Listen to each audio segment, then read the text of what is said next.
예, 안녕하세요. 해군 삼함대 방어전대 장병님들께 인사를 드립니다.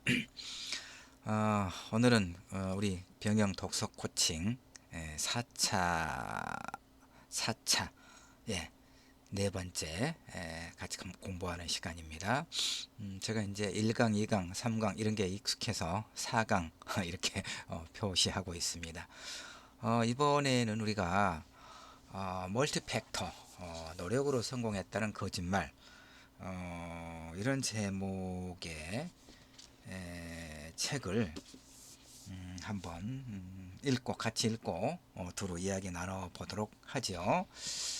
아, 지난주에 읽었던 책과 관련해서 조금 이야기 나눠보도록 하겠습니다.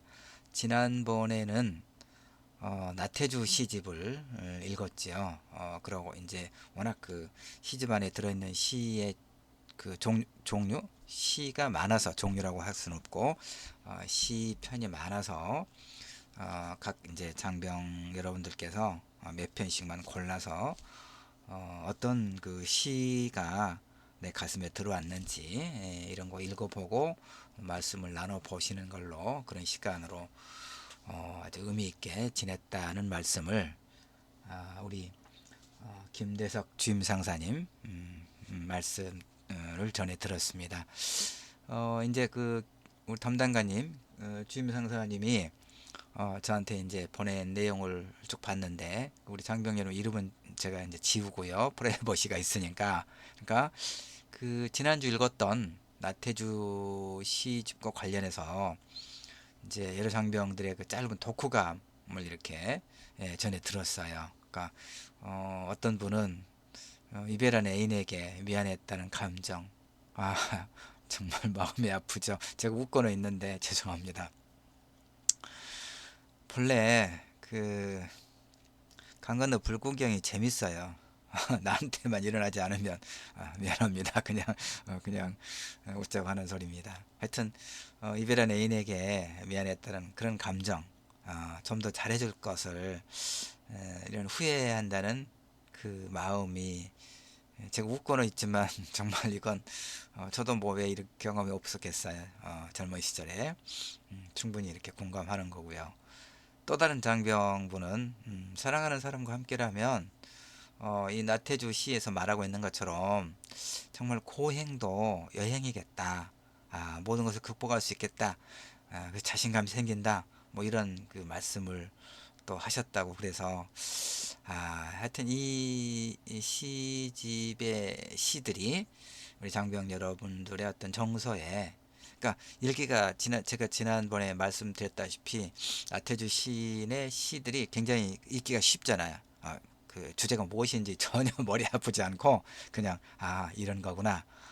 뭐 사랑이라든가 어떤 삶의 과정에서 느끼게 되는 어떤 고마움이랄까 이런 거. 왜냐하면 나태주 시인이 나이가 좀 드셨잖아요. 그러다 보니까 되게 이제 나이가 60이 넘어가면 요즘 평균 연령이 아니라 평균 수명이죠.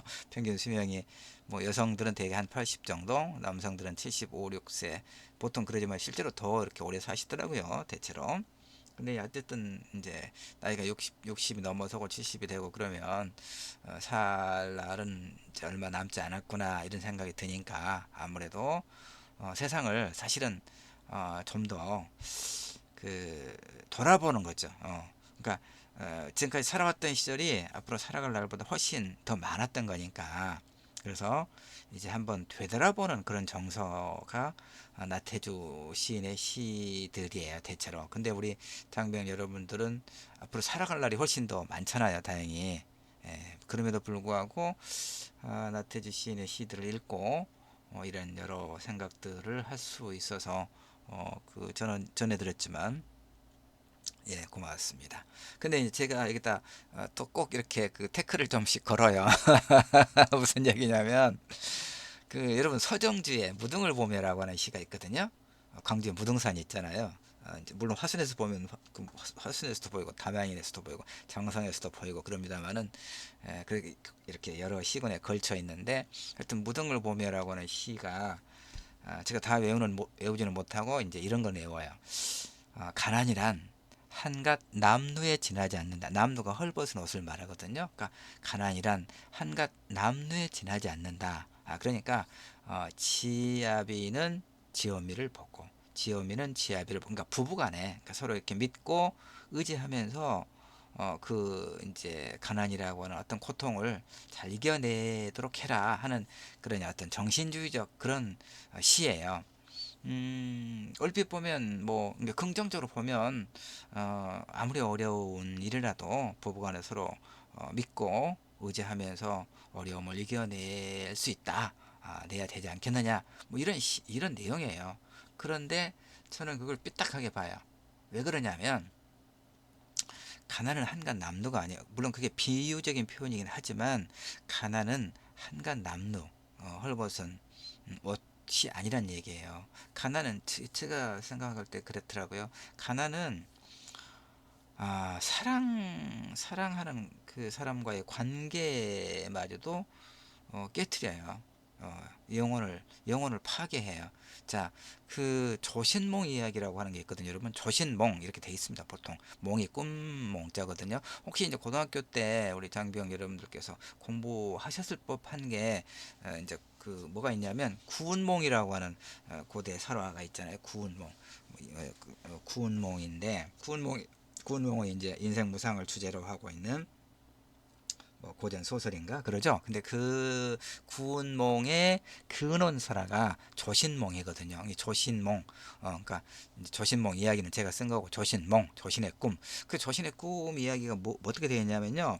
강릉 태수 김훈 내 딸. 그러니까 강릉 태수면 지금의 이제 강릉 시장이겠죠. 강릉 시장인 김훈의 딸이 그 아리따운 이제 여인이 그 이 절에 조씨는 이제 젊은 승려예요. 그러니까 이 절에 이제 불공을 드리러 이렇게 한 번씩 와요. 예불을 드리러. 그러니까 이 젊은 승려 조신이 늘 지켜보다가 연모하는 그 남몰래 이제 사랑하는 마음을 갖게 됐어요. 그런데 뭐 그 시장의 딸이 이제 단둘이 씹을 가죠. 씹을 가니까 이제 이 절에 오지 않죠. 그러니까 조씨는 그 여인을 이제 기다리다가 연모하는 마음을 이제 가누지를 못해서 그 부처님 앞에서 이제 눈물을 흘리고 있다가 깜빡 잠이 들어요. 그러니까 그래서 몽이에요. 몽, 꿈.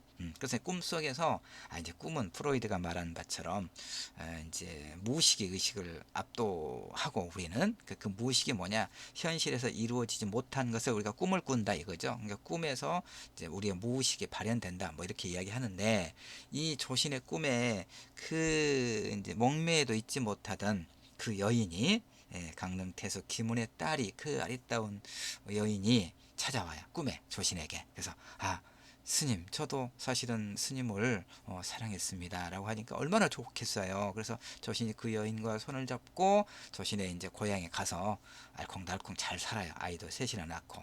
근데 거기서 끝나면 좋은데 이야기가 이제 어떻게 돼서 그러는지 그 과정은 설명하지 않지만 어쨌든 매우 가난해 가지고 가난을 이기지 못해서 이제 아이들 셋을 앞세우고 이렇게 유리 걸식 집집마다 이제 걸식 이렇게 그 동량을 해서 이제 겨우 빈 배를 채우는 그런 상황으로 그런 나락에도 떨어져요. 그런데 그러다가 이제 아들은 이렇게 굶어서 죽고 그래서 땅에다 묻고 이제 그 다음에 딸아이는 조그만 아이는 어느 마을 입구에서 그 사나운 개한테 이제 물리고 피를 흘리고 이런 아주 처참한 상황이 돼요. 그래서 이제 그 김은의 딸이 이 조신에게 이렇게 우리가 같이 다니다가는 서로 힘드니까 그 아이들 한둘씩 나눠서 각자 이렇게 일단 어떻게든 살아봅시다라고 이야기해서 가족이 해체되거든요. 제가 이야기하고자 하는 것은 이거죠. 좀 엉뚱하죠, 여러분들. 근데 엉뚱한 게 아니라 서정주 씨 무등을 봄에도 그렇고 고대사라 조신몽 그 이야기를 통해서도 제가 말하려고 하는 것은 뭐냐면 이거 다 여러분도 다 아시는 거예요. 그러니까 그 이거잖아요. 그러니까 그 사랑하는 사람과 함께라면 그 먼 길도 그 행복이죠. 그 모든 걸 극복할 수 있겠다는 생각이 들죠. 그런데 그러기 위해서 필요한 게 이거는 얘기예요. 주체적인 삶, 자기 존엄을 지켜야 할 만큼의 현실적 준비. 그러니까 돈도 없으면 안 된다는 얘기가 되는 거죠. 제가 그 얘기 했잖아요. 돈 없으면 사랑, 가정 다 깨져요. 우리의 영혼이 파괴되거든요. 아, 저는 그렇다고 봐요. 저도 어렸을 때 좀 젊었을 때 좀 가난한 삶 때문에 힘든 경험이 많거든요. 제가 포기해야 된, 그러니까 정말 그 가난하면 그 포기해야 될 것의 목록이 많아져요. 그쵸? 그러니까 어떻게든 우리는 좀 잘 살아야 돼요. 예. 그래야 사랑하는 사람과 먼 길을 갈 수도 있고, 돈 없으면 사랑하는 사람이 먼 길을 나하고 안 가요. 길게 이야기했습니다. 죄송합니다. 자, 그 다음에 지금 우리가 이번 주차 무슨 책 보는 거죠? 멀티 팩터. 노력으로 성공했다는 거죠. 그러니까 비즈니스에서 성공하기 위해서 무엇이 필요한가, 뭐 이런 얘기를 하고 있어서 제가 또 돈 이야기를 했습니다. 자, 그래서 이번 주 학습 목표. 자, 학습 목표 세 가지 늘 제가 제시하고 있습니다. 성공과 관련해서 잘못 알고 있는 통념이 일반적인 생각을 말하거든요. 일반적인 어떤 그 생각, 통념이 무엇인지 이걸 이제 이 책에서는 저자가 이걸 좀 이제 비판적으로 보고 있는 거거든요. 그래서 그것이 무엇인가를 한번 우리가 찾아보고 이해해 보는 것.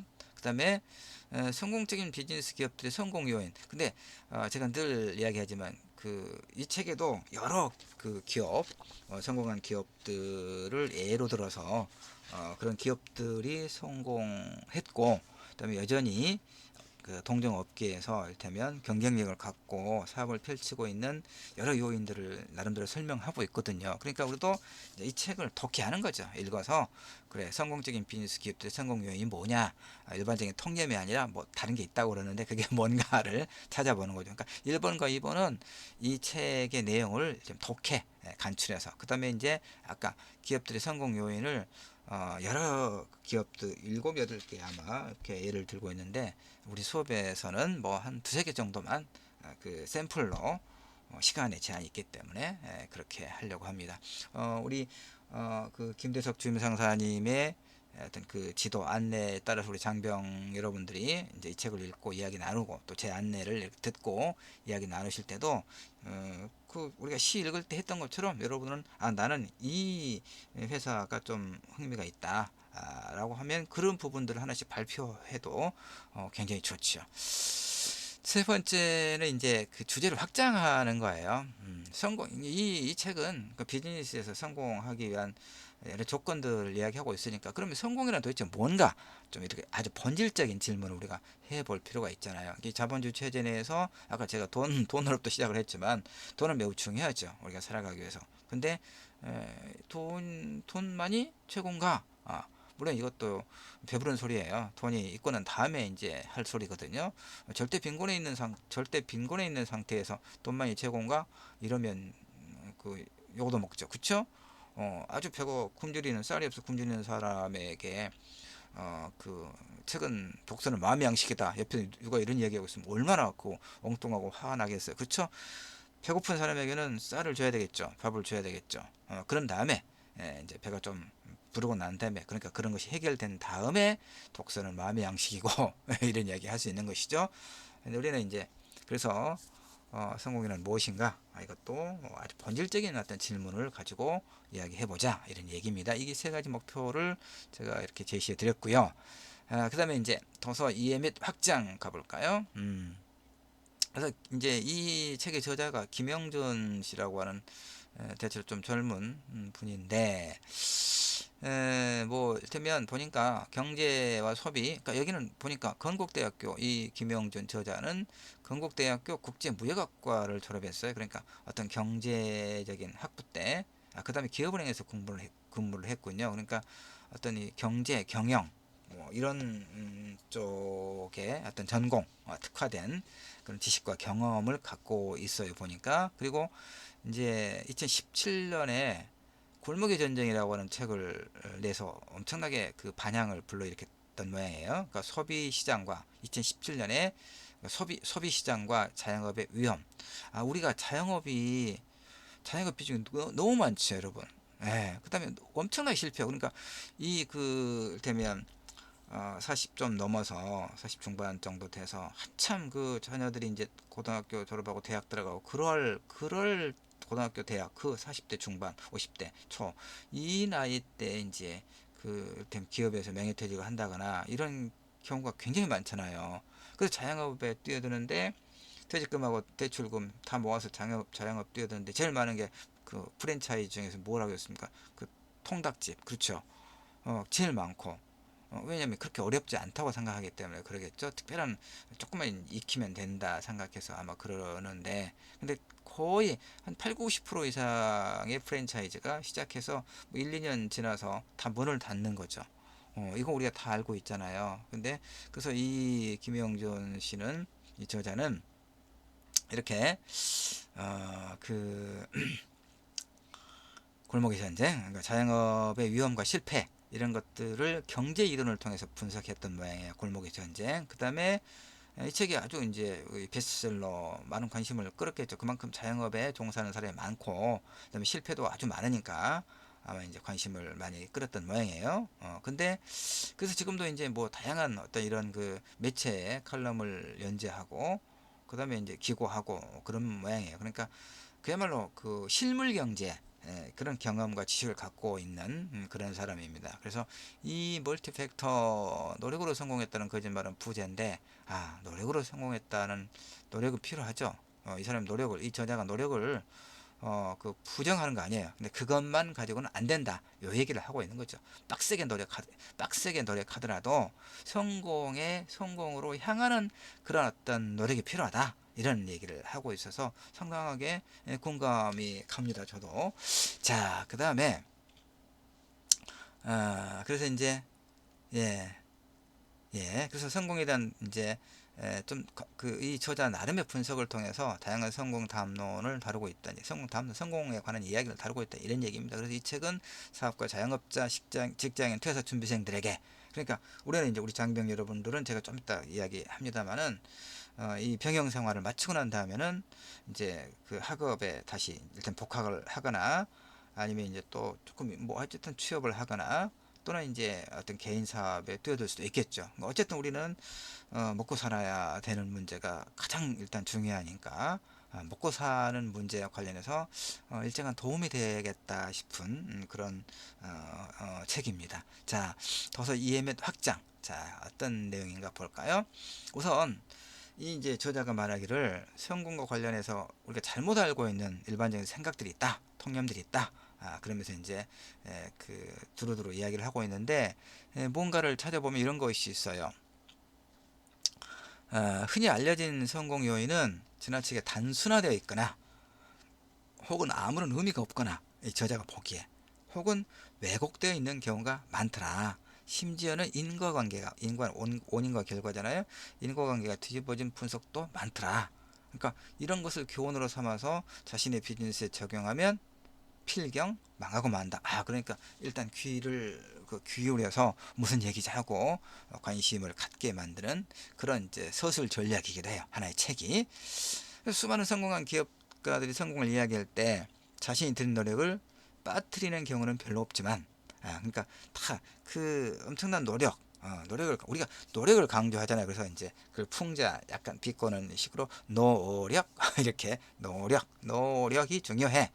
노력. 당연히 노력을 아까도 얘기했지만 이 책의 저자가 우리가 노력을 필요 없다고 하는 건 아니란 말이에요. 근데 노력만이 전부는 아니다. 이런 얘기예요. 근데 이제 재능도 중요하다 이런 얘기. 이 저자의 관점은 노력도 중요하지만 그보다 그 못지않게 중요한 게 재능이다. 재능은 어떻습니까? 재능은 이제 타고나나요? 그 누군가의 뛰어난 재능은 타고나기도 해요. 근데 뭐 특히 예술가의 재능은 타고난다는 생각을 하지 않을 수가 없어요. 그렇죠? 최근에 뭐 일단 요즘에 트로트 열풍이 있는데, 하여튼 이런저런 트롯 프로그램에 경연 프로그램에 다현인가 13살짜리 여자아이 노래 아마 MBN의 보이스 트롯인가 결승전 뭐 서너 명 중에 한 명 결승에 들어왔던 그 여자아이인데 어찌나 그렇게 노래를 잘 부릅니까? 그 아이의 노력이 있었겠죠, 당연히. 그러나 노력만 가지고 안 된다는 것은, 제가 아무리 노래를 연습을 많이 해도 그렇게 잘할 수는 없죠. 그러니까 그 다음에 바이올린이라든가 뭐 이런 그 다음에 뭐 미술, 그러니까 이런 어떤 예술 분야에 있어서는 재능이 좀 필요한 것 같아요. 솔직히 말씀드리면 제가 소설가거든요. 평론가고. 그러니까 글을, 그 다음에 또 이제 대학에서 강의를 하고, 그래서 문학 박사고. 그런데 그러니까 저는 이제 글을 읽고 글을 쓰고 글을 가르치는 게 제 직업이에요. 그러니까 얼마나 많이 읽고 얼마나 많이 쓰겠어요. 그러니까 10월 말에 제가 이제 11권째 책이 나오는데요. 소설인데, 그 오늘의 기분, 오늘의 기분, 곧 옵니다. 내일이나 모레 이제 제 집에 도착할 건데 책에 나오는데, 오늘의 기분이라고 하는 장편 소설이 나오거든요. 이게 11권째 책입니다. 그러니까 얼마나 제가 공부 많이 했겠어요. 얼마나 많이 읽고 얼마나 많이 썼겠습니까? 그런데 그래서 그다음에 소설 창작도 제가 가르치는데, 그러니까 이 재능의 문제. 제가 소설 잘 쓰는 사람이 아니거든요. 평론이라든가 이제 연구에 좀 더 이제 그 많은 시간을 들여야 하기 때문에 핑계를 대자면 그래서일 수도 있지만, 소설을 뭐 뛰어나게 잘 쓰는 사람은 아니에요. 제 스스로 평가하기에. 그런데 그러니까 재능의 문제도 사실은 좀 있다는 생각이 들어요. 근데 제가 이제 소설을 저한테 배우는 분들에게는 재능보다는, 그러니까 1%의 재능과 99%의 노력, 뭐 이렇게 강조하는데, 노력 글쎄요. 근데 이 저자가 이 책에서 말하고 있는 것은 그 노력을, 성공을 향해 가는 노력이 필요하다, 요 얘기거든요. 그래서 다시 보면, 이제 여기 보면 상당히 어, 공감 가는 공감 가는 내용이 많이 써요. 그러니까 성공한 그 기업가들이 자신의 성공에 관해서 이야기를 할 때, 그 노력을 굉장히 이야기하지만 재능은 언급하는 일이 없더라. 그다음에 자신의 평범성, 그다음에 뭐 얼마나 노력했는지를 대체로 강조하더라. 그다음에 출발점, 이거야. 자신의 출발점. 우리는 똑같은 라인에 서서 그 100m 경주 달리기를 못해요. 그렇죠? 다 다르죠, 출발점. 그러니까 이를테면 뭐 어떤 뭐 기업, 어떤 그 개인 사업을 하고 싶어도 그 업종이라든가 이런 것에 따라서 당연히 필요한 어떤 돈이 필요하겠죠. 그러니까 이렇게 출발점이 달라요. 그렇죠? 그게 출발점에 대해서는 말 안 들란 얘기예요. 기회평등은 정치인들이 유권자들에게 종종 내세우는 말이지만, 기회평등 내세울수록 어떻습니까? 그걸 강조할수록 그게 이제 매우 부족하다는 그런 반어적인 그 어떤 상황이 되기도 하죠. 비즈니스에서는 더욱 그러겠죠. 기회평등 없다는 거예요. 이제 이 사람은 실물 경제 경험을 갖고 있잖아요. 그러니까 저는 이제 사실은 문학 박사, 문학자니까, 작가니까 관념적이에요. 사실 돈 버는데 재주도 없고, 사실 별로 그렇게 큰 관심은 없어요. 돈이 필요하다고, 돈 많아야 될 텐데, 그렇게는 하지만 저는 글을 써서 이제 원고료를 받거나 강의를 받기 때문에 사실 많지도 않아요. 그래도 이제 저는 열심히 하니까 어쨌든 제 나름에서는 뭐 괜찮다라고 생각하지만, 이제 사업하는 사람들 보면 웃어버리죠. 정말 쥐꼬리만한 것 가지고 만족하고 있구나라고 아마 비웃을지도 몰라요. 그만큼 저는 비즈니스하고는 사실은 관계가 없는 그런 사람이거든요. 근데 이제 이 책은 바로 그런 측면에서 저는 관념적으로 비즈니스라든가 뭐 자본주의라든가 돈에 대해서 접근하고 있지만, 이 책의 저자는 그야말로 실물의 어떤 경험과 지식을 가지고 돈을 벌기 위해서는 이렇게 해야 된다라고 강조하고 있으니까, 사실 우리가 마음을 열고 이렇게 이 책을 좀 잘 읽으면 도움이 되겠어요. 그래서 이 책의 저자는 정말로 성공을 목표로 한다면 노력과 열정에 대한 과대평가부터 멈춰라, 이렇게 이야기합니다. 성공에 영향을 미치는 경쟁 요소들은 아주 다양하더라, 이런 얘기죠. 이 책을 이제 이 책을 출판하고 있는 출판사에서 이 책에 대한 어떤 그 안내, 광고라고 할 수도 있겠죠. 안내하고 있는 글을 제가 이제 옮겨왔습니다. 자, 그 얘기를 좀 하고 있고요. 그 다음에 두 번째 한번 볼까요? 성공적인 비즈니스 기업들의 성공 요인에 대한 저자의 설명을 참고하되 이거예요. 저는 항상 그렇습니다. 어떤 책이든 일단 그 책을 잘 읽고 독해를 하는 거예요. 아, 무슨 내용이지? 하고 잘 이해를 한 다음에는 그걸 그대로 우리가 받아들이면 안 돼요. 그렇죠? 우리가 누구의 말이든 그대로 받아들입니까? 아니에요. 어, 그 의심하고 의심하라. 회의하고 또 회의하라. 예. 그러니까 정확하게 워딩이 뭔지, 이 책에서 말하고 글쓴이가 말하고 있는 게 뭔지를 잘 이해할 필요가 있고 독해를 할 필요가 있고, 그 다음에는 받아들일 것과 그렇지 않은 것을 또 구분할 수 있어야 되겠죠. 예를 들어서 예컨대 이 책에 이제 91쪽부터 91페이지부터 설명하고 있는 공차 여러분, 저도 잘 몰랐는데 사실은 우리 학교 근처 전남대학교 있고도 가끔씩 한 군데씩 있더라고요. 한 군데씩 있어요. 많지는 않은데 있고, 그래서 이제 그 뭔가 하여튼 뭔가를 마셨는데 뭐 괜찮아요. 좀 달짝지근하고 예, 예. 저는 커피를 주로 이제 마시기 때문에 공차 이런 데는 뭐 잘 안 갑니다만은, 어쨌든 이런저런 경로로 한 두세 차례 마셔봤는데 좀 달짝지근하니 괜찮았어요. 과일 그 뭐 알갱이 들어있고 이제 차 종류에 따라 다르겠습니다만은, 근데 하여튼 이 책의 91페이지부터 설명하고 있는 공차의 한국 비즈니스 전개와 관련해서 이런 내용이 있거든요. 한 평범한 30대 주부의 성공시나 이렇게 이제 언론에서 크게 이제 보도했다는 얘기죠. 근데 이 언론 보도의 맹점을 지적하고 있어요. 이제 좀 이따 더 이야기할 겁니다만은, 이건 상당히 아 그렇구나라고.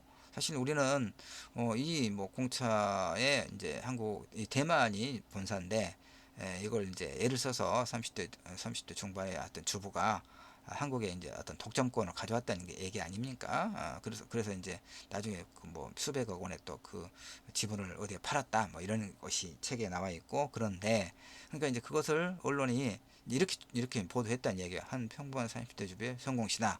근데 우리는 사실 그것밖에 모르죠. 우리가 어떻게 알겠어요? 그 기사를 보고 아는 것이지. 근데 이 저자는 이제 이쪽 분야의 전문가니까 이걸 믿지 말라는 얘기야.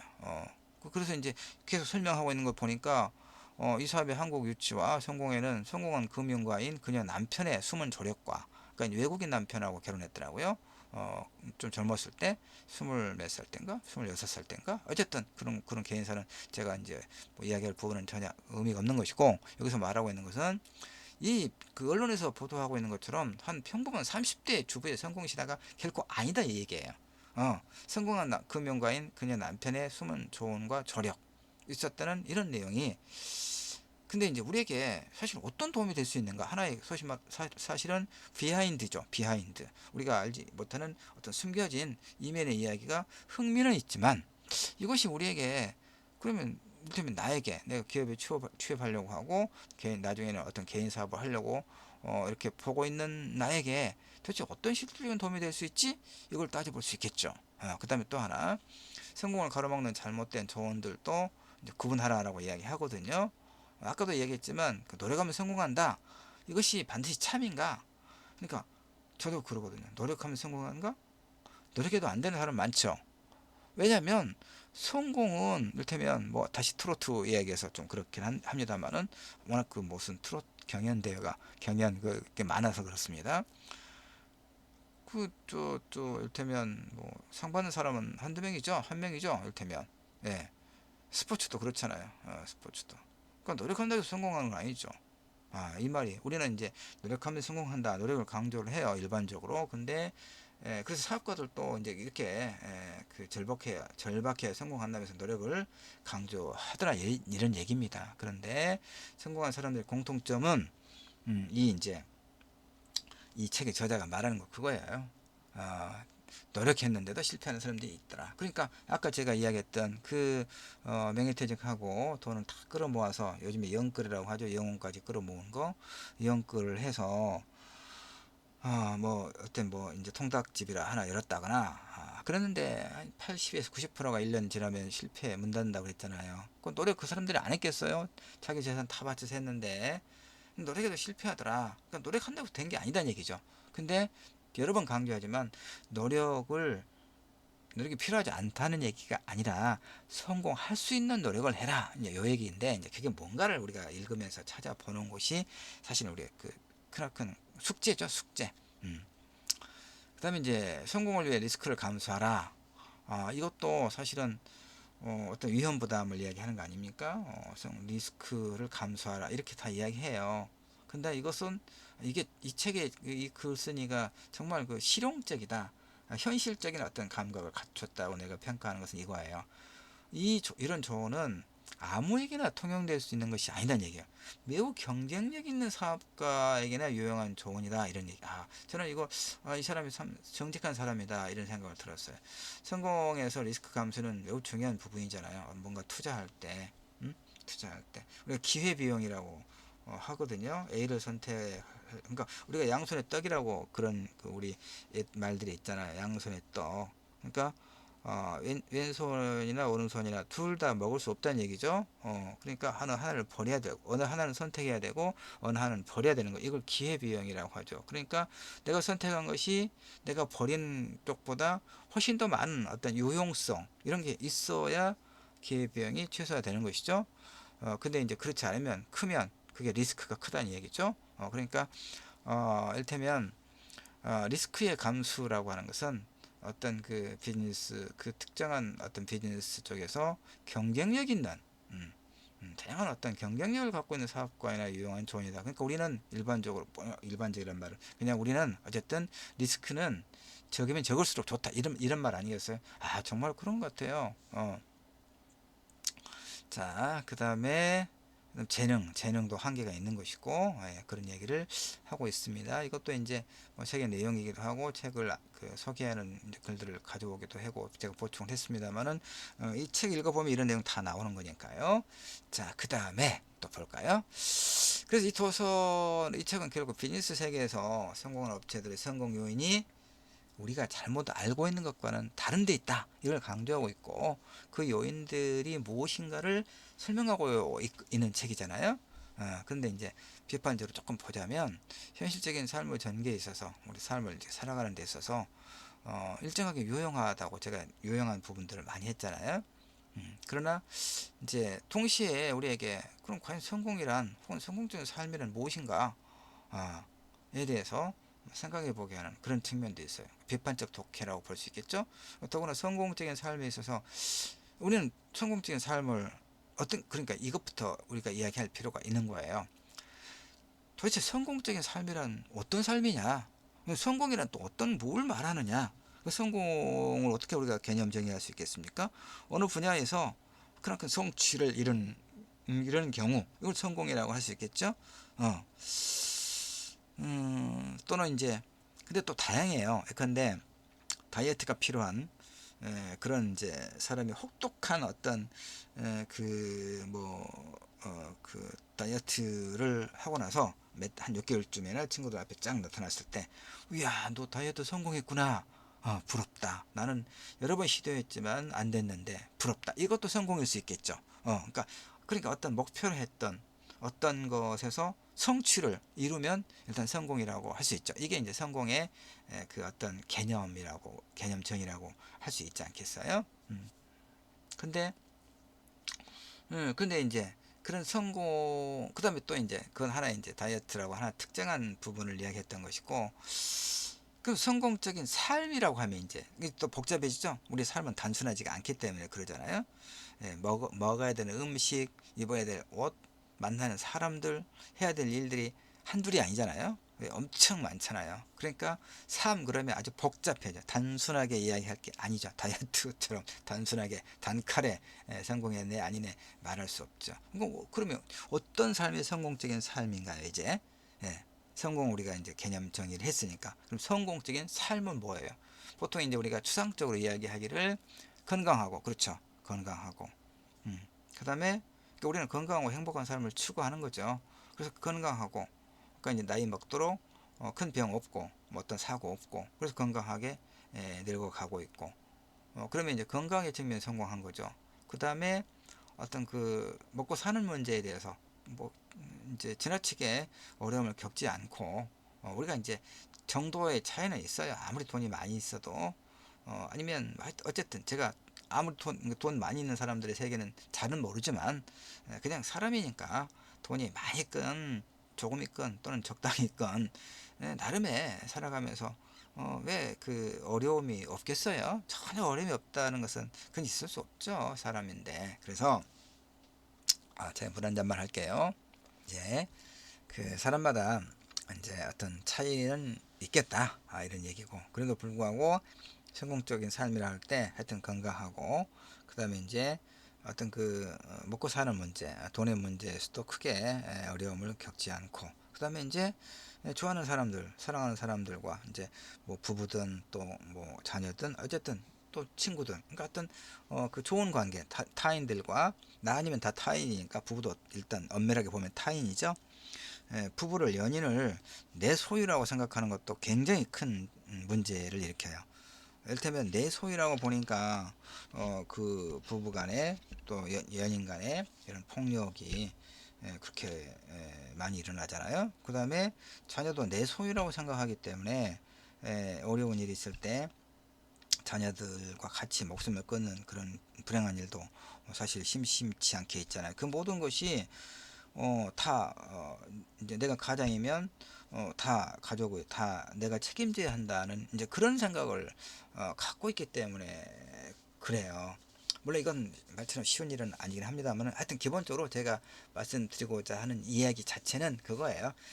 일단 나 아니면 일단 타인이라고 보고, 그래서 다른 사람과 타인과 이 절절한 것 아니죠. 적절한 해야 되는데 오타가 났습니다. 적절한, 이것도 무엇이 적절한 것이냐라고 따지면 밤새도록 해도 뭐 그 끝이 없겠지만, 어쨌든 이 적절한 관계 맺기, 그래서 유지. 그러니까 제가 지금 여기서 강조하는 것은 성공적인 삶에 있어서 다른 사람과, 그러니까 부부라든가 뭐 연인이라든가 가족을 포함한 어떤 이 모든 관계 맺기의 성공, 이것을 빼놓고 이야기하면, 그러니까 이 멀티팩터, 이 글쓴이는 어쨌든 성공적인 비즈니스의 요인이 뭔가, 그러니까 돈을 잘 벌기 위해서는 어떤 요인들을 우리가 점검해야 되는가를 매우 실용적으로 안내해 주고 있지만, 근데 저는 이제 그것만 가지고는 부족하다, 관계의 문제를 이야기하고 있죠. 예. 여러분들께서도 어떻게 이제 제 일단 독서 코칭이니까 제가 안내를 일단 드리는 것이고, 우리 장병 여러분께서는 또 우리 김대석 주임 상사님의 이제 이렇게 지도 안내에 따라서 두루두루 이야기를 나눠보시면 굉장히 좋지 않겠습니까? 자, 성공은 뭐냐? 그럼 성공적인 삶이란 또 뭐냐? 어떻게 하면 성공적인 삶이 가능할 거냐? 이렇게 좀 추상적이긴 하지만 그런 얘기 나눠보면 좋지 않겠는가, 이런 생각을 합니다. 내면화가 뭐죠? 이 책을 읽고 지금은 이 책의 이제 어떤 내용들을 바탕으로 이해를 확장했고, 내면화는 이제 나한테 적용해보는 거죠. 적용해보는 겁니다. 1번, 자, 평형 생활을 마친 후에 자기 설계, 이제 아까도 했지만 나는 이제 학교 뭐 그저 복학을 하거나 아니면 취업을 하거나 아니면 또 개인 사업을 하거나 또 좀 이제 하여튼 학교 다 마치고 나서 또 나중에 이제 뭐 취업하고 나서 또 내가 개인 사업을 하거나, 다양하게 우리가 어쨌든 병행 생활을 마친 후에 여러분들은 나름대로의 어떤 자기 설계가 있겠죠. 이 자기 설계에 대해서 이 책이 유익한 점이 어디가 있는가, 이런 것들을 한번 살펴보면 굉장히 좋지 않겠습니까? 226페이지에 성공은 고난과 고생에 대한 보답이 아니다, 고난은 그냥 고난일 뿐이다. 이것도 이 책의 저자가 매우 솔직하고 참 괜찮은 사람이다 라고 생각하게 하는 그런 부분이에요. 썩 괜찮은 거죠. 우리가 보통 뭐 그 성공은 실패는 실패는 성공의 어머니라고 하나요? 그 다음에 이제 젊어서 고생은 뭐 사서도 한다, 이런 얘기 하잖아요. 젊어서 고생을 왜 사서 해요? 고생 안 하면 좋지. 그렇죠? 그다음에 예전에 뭐 유행했던 책 제목이 있었잖아요. 그 김난동 뭐 이 사람이 썼던가? 아프니까 청춘이다. 왜 아프니까 청춘입니까? 아프면 환자지. 우리가 그렇게 반론 많이 했잖아요. 물론 이제 그 본래적 의미는 젊은 시절에는 어려움을 이제 다 뭐 겪을 수밖에 없고, 왜냐면 경험이 이제 많지 않고, 그 다음에 여러 가지 어떤 사회적 자원이 충분히 이제 마련되어 있지 않은 시기니까 미숙하기도 하고, 그래서 이제 그 어려움도 겪고, 그다음에 우리가 사실 연애하다가 실패도 많이 하잖아요. 마음이 아프기도 하고 울기도 하고, 너무 또 뭐 가슴 아프기도 하고, 이런 것들 이제 겪는 거죠, 다양하게. 그래서 이제 본래는 그런 것이죠. 그래서 그런 것들을 잘 이겨내면 보다 이제 성숙한 그런 어떤 위치에 오를 수 있다라고 우리를 따독여 주는 말이긴 하지만, 그러나 이 책에서 말하고 있는 것처럼 성공은 고난과 고생에 대한 보답이 아니다. 고난과 고생을 겪으면 다 성공하냐? 그렇지 않다는 얘기잖아요. 고난은 그냥 고난이고, 아프면 병자고, 청춘이 아니라 이런 얘기. 그 다음에 그래서 226쪽의 그 부분들 한번 주의 깊게 읽어보시기 바랍니다. 그 다음에 235쪽에도 또 괜찮은 말들이 있더라고요. 성공 스토리에서, 그러니까 다른 사람들의 성공 스토리, 뭐 TV 이런 거 보면 이제 그 성공했던 이런 사람들, 뭐 그다음에 뭐 보면 뭐 서민 부자라고 하나요? 하여튼 그런 것들, 그런 이제 그런 비슷한 거 있잖아요. 제가 말씀드리려고 하는 그도 잘 아시죠? 제목은 내가 프로그램 잘 모르겠지만 어쨌든 서민 갑부, 서민 갑부. 뭐 어떤 대체로 뭐 식당을 해서 이제 그 매출이 아주 많아서 성공했거나 이런 분들 많이 또 소개하더라고요. 그런 스토리, 그런 성공 스토리에서 꿈과 연기를 우리가 위안을 얻죠, 사실은. 위안, 안도하고, 맞아.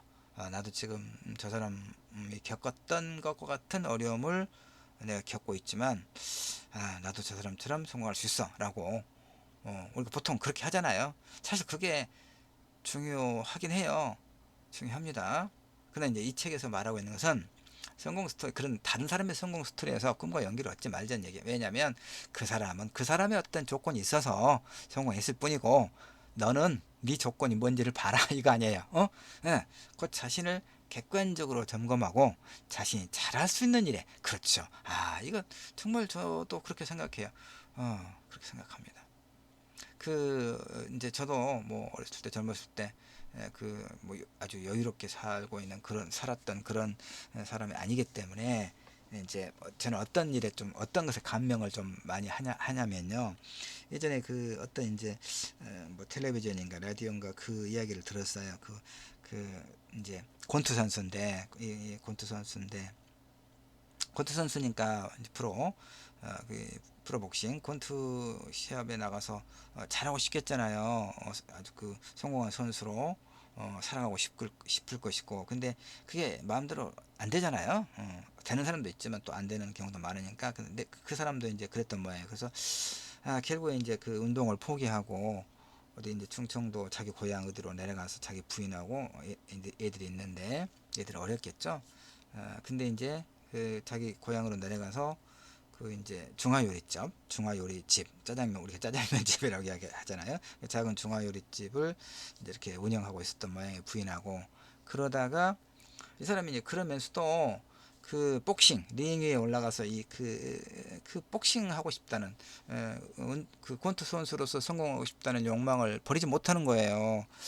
이해되시잖아요. 그래서 이 사람이 이제 그 서울에서 이제 예컨대 무슨 자기 급이 있겠죠. 뭐 웰터급, 프라이급, 뭐 그러나요? 프라이는 제가 해당되는 것이고 하여튼 그 어떤 경기가 있다는 말을 듣고 자기 부인한테 쪽지를 남기고 몰래 가요.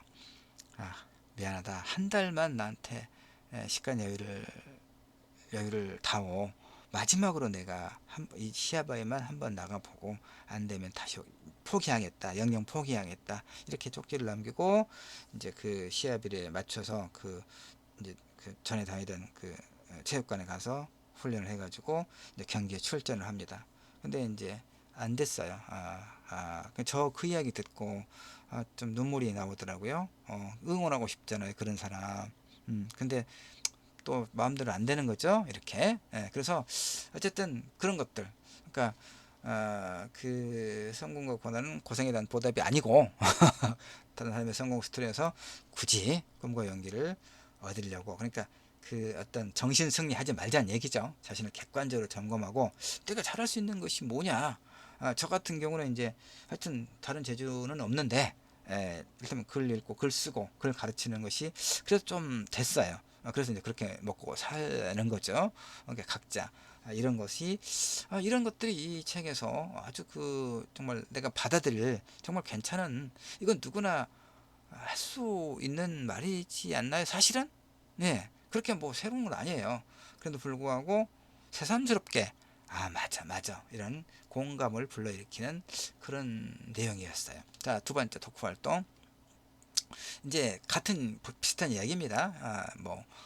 성공적인 비즈니스 기업 중에서 스타벅스와 공차의 사례, 의가 여기 붙여야 되는데, 공차의 사례를 통해서 아까 제가 이야기했던 것은 요거예요. 그 이제 스타벅스 같은 경우만 하더라도 스타벅스가 갖고 있는, 일테면 기존에 일테면 스타벅스가 성공 요인, 이 고급화 전략이다. 그 다음에 이제 카페에서 공부하는 젊은 친구들, 카공족을 그냥 내버려 뒀다거나, 현지화 전략. 그러니까 보니까 신세계가 50% 지분을 갖고 있더라고요. 이런 것들이 성공 요인이다라고 이제 일반적으로, 즉 통념인데, 이 글쓰기는 그렇지 않다. 그것만 가지고 봐서는 안 된다. 여러 가지 이제 이야기를 하고 있어요. 그러니까 이런 식으로 우리 장병 여러분들께서도 몇 개 골라서 집중적으로 한번 분석해 보면 좋겠죠. 나머지는 이제 개인적으로 보는 것이고, 그래서 한 두세 군데 골라가지고 집중적으로 분석해 보고, 과연 그런가?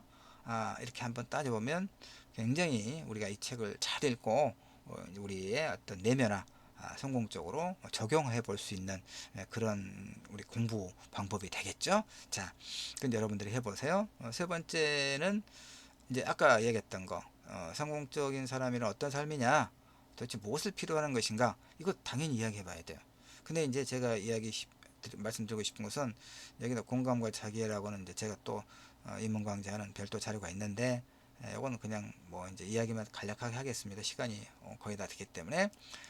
그렇다면 자기애가 필요하다고 우리가 보통 지난 시간에도 사실 이야기했거든요. 시집과 관련해서 이야기하면서 우리가 이제 타인에 대한 어떤 공감의 능력, 그다음에 어떤 이타적인 행위에 대한 어떤 긍정, 이거 굉장히 중요하지만 기본적으로 자기애가 선행돼야 된다, 이런 얘기죠.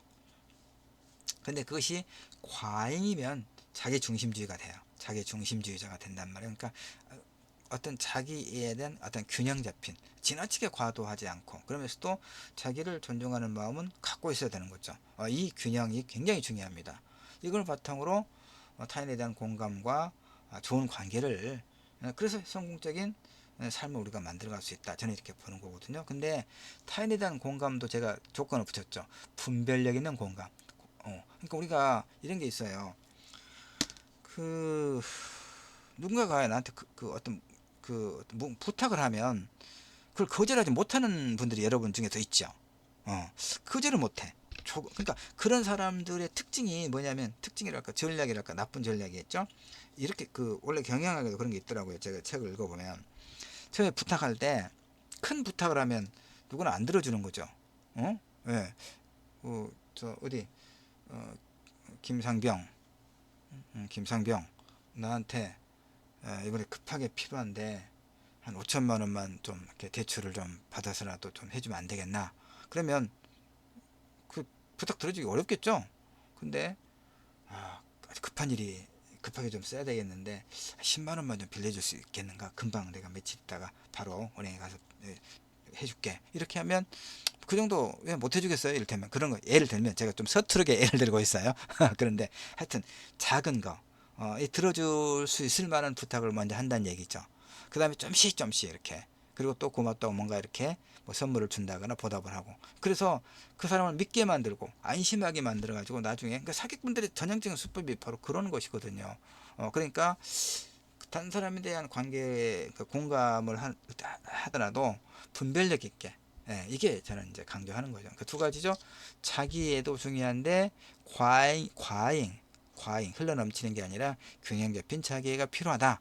그 다음에 타인에 대한 공감 능력도 다른 사람들과의 좋은 관계를 만들어가는 데 있어서 매우 중요한 요소이긴 하지만 분별력 있는, 그러니까 무분별하게 다른 사람의 부탁을 들어주고 나서 나 사실 하기 싫었는데 어쩔 수 없이 들어주고 나서 내가 뭔가 손해본 듯한 느낌. 그 다음에 또 한두 번 들어주니까 나중에는 이제 우리가 그런 말 많이 하잖아요.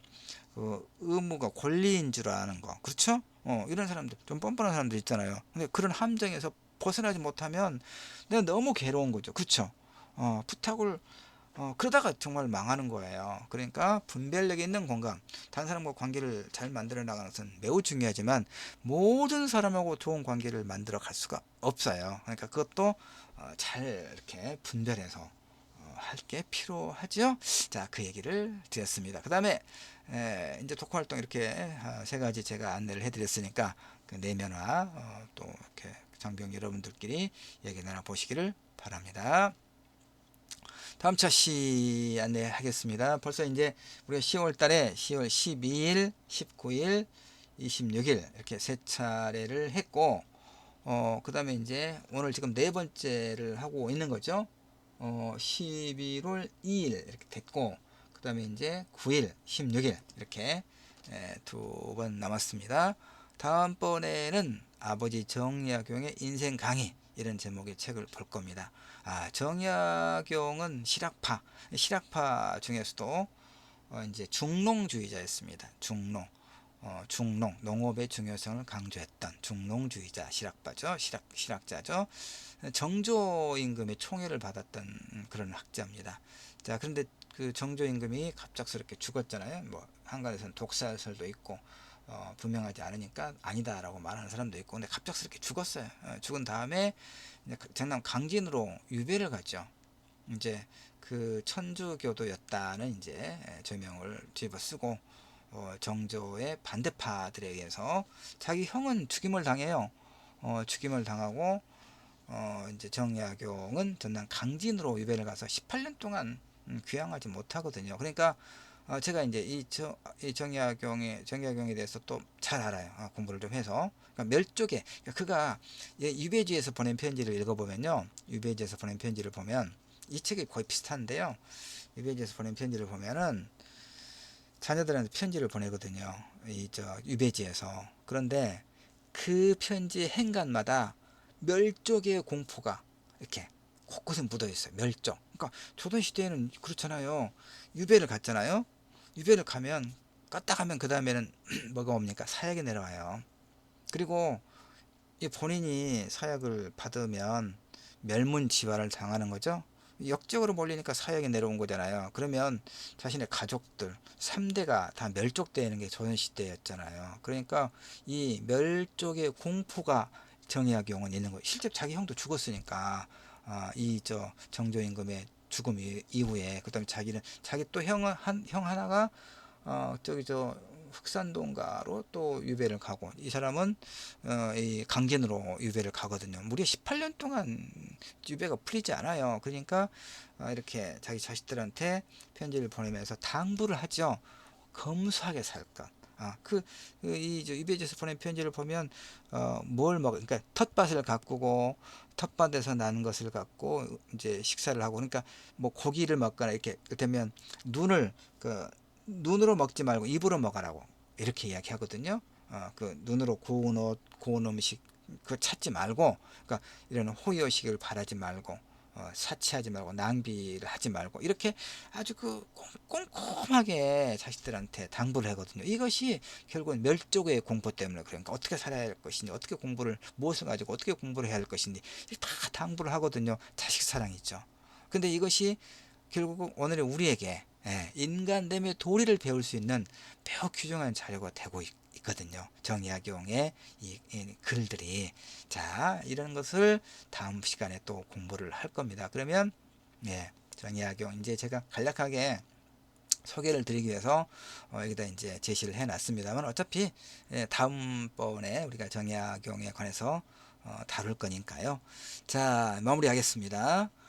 우리가 계속 이렇게 비대면으로 하고 있어서 우리 이제 누구보다도 우리 김대석 주임상사님 담당관님이 참 고생이 많으시고요.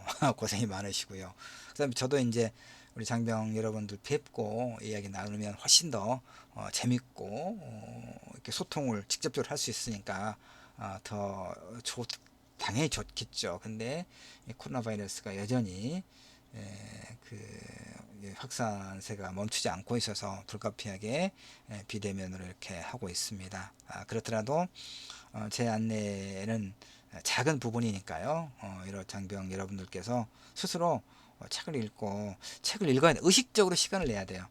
책을 읽을 때 시간 나면 읽겠다? 안 돼요. 운동도 그러던가 여러분? 그냥 해야 돼요. 책도 운동하듯이. 그러니까 이렇잖아요. 우리가 몸의 근력을 기르기 위해서, 즉 건강하게 살기 위해서 운동이 필요하죠. 운동이 필수적이잖아요. 근데 운동은 습관이죠. 습관인 거예요. 의식적으로 내가 하려고 해야 돼요. 그 다음에 마음의 근육을 길러야 돼요. 그게 이제 독서거든요. 독서도 똑같아요. 의식적으로 내가 하려고 해야 돼요. 그러면 독서의 즐거움이 느껴져요. 정말 그렇습니다. 물론 책마다 다르고 사람마다 이제 어떤 책을 좋아하는가 서로도 다르고 이해 정도도 다르고 그러지 않겠습니까? 관심이 다르니까. 근데 저도 이제 저는 문학을 하는 사람이니까 특히 이제 소설 이렇게 잘 쓴 소설들 읽으면 거기에 빠져들면 정말 행복하거든요. 제가 다른 거 하지 않고 나 이렇게 소설 읽고 소설만 쓰면 좋겠다.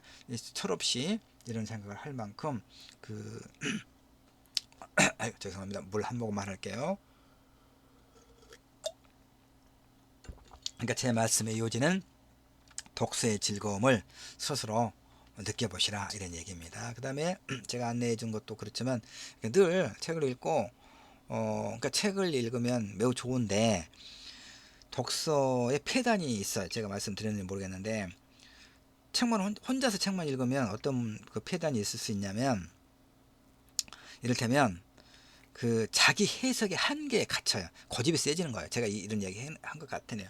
책을 많이 공부를 많이 하면 고집이 세지는 거예요. 내가 얼마나 독서를 많이 했고 아는 게 많은데 라고 건방 떠는 거예요. 다른 사람들은 겸손하지 못하는 거거든요. 그럼 놓치는 게 많아요. 그걸 보강할 수 있는 게 뭐냐면 토론이거든. 토론. 같은 책을 읽고 두루두루 모여 앉아서 나는 이랬는데 당신은 어떤가.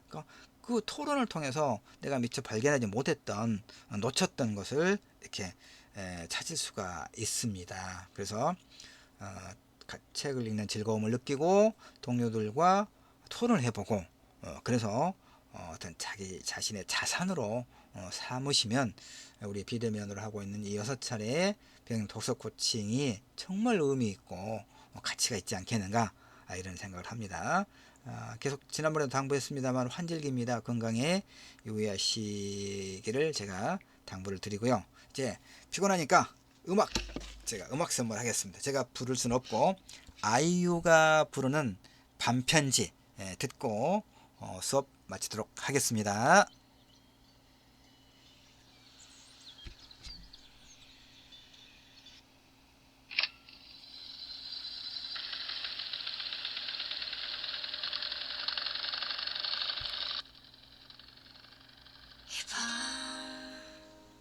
그날의 반딧불을 당신은 참 가까이 보낼게요.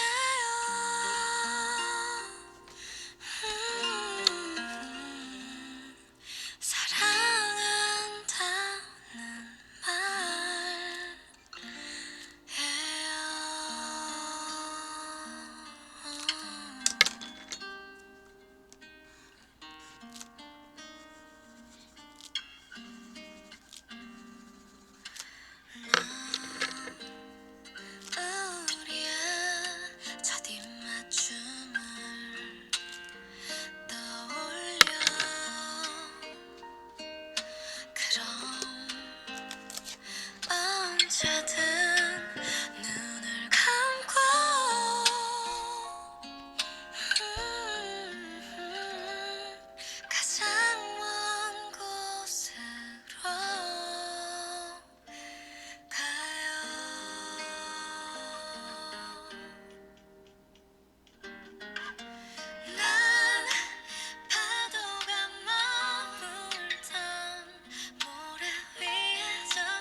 자, 여기까지만 듣도록 하겠습니다. 예, 고맙습니다, 여러분.